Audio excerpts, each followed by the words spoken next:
black belt is a whole other story. Like it's I don't know what is it. I mean, it's the cliche, right? Starting over, but and if it's not true, you're kind of a student again. You want to meet the expectations that people have for you, but at the same time, you need to meet your personal expectations above all else. And for me, that's been a big part of my journey, is kind of seeing how little I actually know, seeing how much stuff that there was that I thought I knew, and now I know almost nothing, in the grand scheme of things. And it's a beautiful time, and we wanted to take a minute to kind of thank the guys that are here, This is a very special day for us, obviously. It's not every day that you see so many black belts in one place.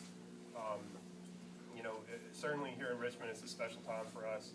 And it's bigger than just me, and it's bigger than just Trey. This is a real collective kind of thing that this sort of positive atmosphere really fosters, where everybody's kind of here training together. Everybody's willing to come in and say, I want to be a part of this, and I think that's awesome.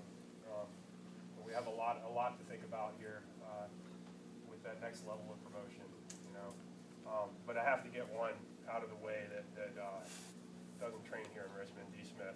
You have to come up here first, okay?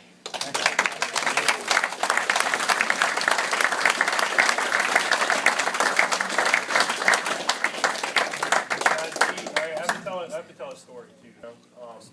So I go to Tennessee. A lot of you guys know that. Not for the whiskey. It's because I like training these guys.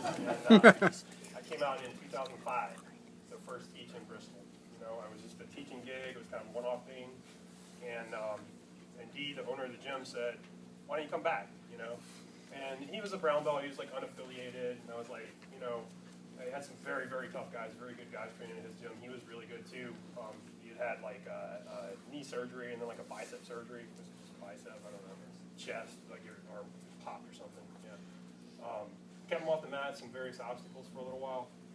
But he was a brown belt in 2005, and he had been one for about 3 years.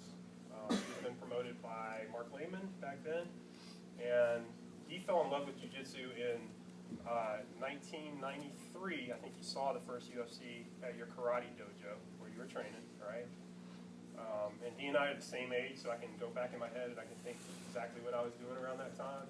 And it wasn't watching the first UFC, and I wish it had been. It took me a little while to get going, But he was like, this is awesome. He had an opportunity to go to California with a friend. They could have gone anywhere, but he said, why don't we go to Gracie Academy? I mean, it was like a place to train. It was the place to train in, America back then, one of the very few. And so he got to train there for a little while, and then a couple of years at Gracie Academy. That's some dedication, This is 20 years ago now, right? It's not like Julio years, but it's still very impressive. Like 20 years ago, dedicated, absolutely hooked on this art. And ever since then, he's been absolutely a student of the art. And, every time I go out to Tennessee, every time I go to Bristol, I'm really pleased with what the guys are doing. I've been there like 50 times now, literally. Like I go there almost, I used to go like literally every month, and sometimes more than once a month. Now it's more like every other month or whatever. We both have, much busier schedules now and stuff like that, as you guys can see by the crowds here and everything. But I've stayed in touch. I've monitored these guys. They have absolutely lived up to our standards. Dee is on BJJ Revolution team now, which is awesome. We got official lineage and everything now going. And this guy, I can't think of anybody that deserves a black belt more than Dee. You guys, this is awesome. Brown belt, he's been so patient. He's never said, man, I should have a black belt by now. It sucks, He's always like, what should I be working on? What should I be doing to get better?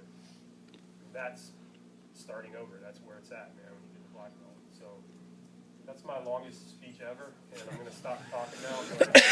Trey's only met Dee a little recently, but I'd love to say a couple things. Yeah, I think Andrew and I, together, we actually make one completely functional person. He came up here just, other than just kind of hanging out, I got to spend some time with him. We made some jokes and made stupid faces and did some jiu-jitsu, and absolute monster on the mat, slick, technical, there's never a question. That belt hasn't fit you for a long time, my man. So. All right, I'm gonna get this thing off of there. That's an old friend now. Been with you for a long time. guys try it. Next time you're old, you just try to submit him. I know I just put a target on your back, dude, but it's ridiculous, man. His defense is absurd. Probably 50% of the reason why I have better offense now is because of his defense, man.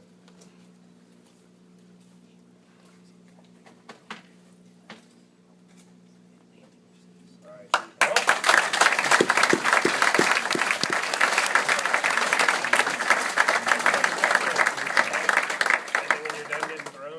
Back down here at the end, okay, because there's room down here. All right, so take your licks.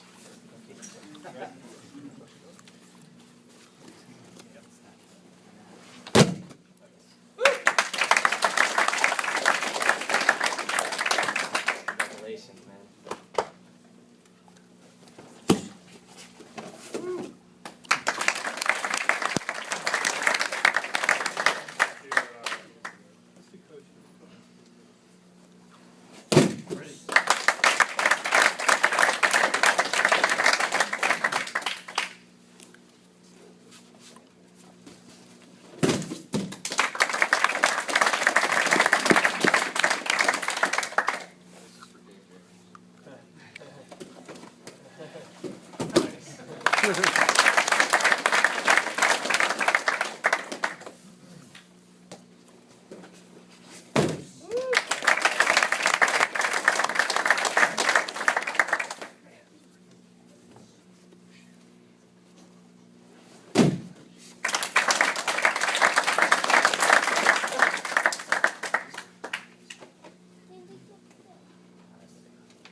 Because we have other guys.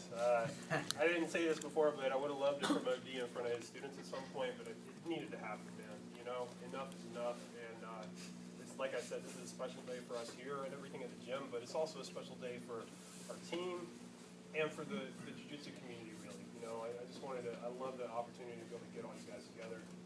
So many great, minds for jiu-jitsu. Nothing against you guys. You guys are smart too and everything, but, and it means a lot that everybody came out here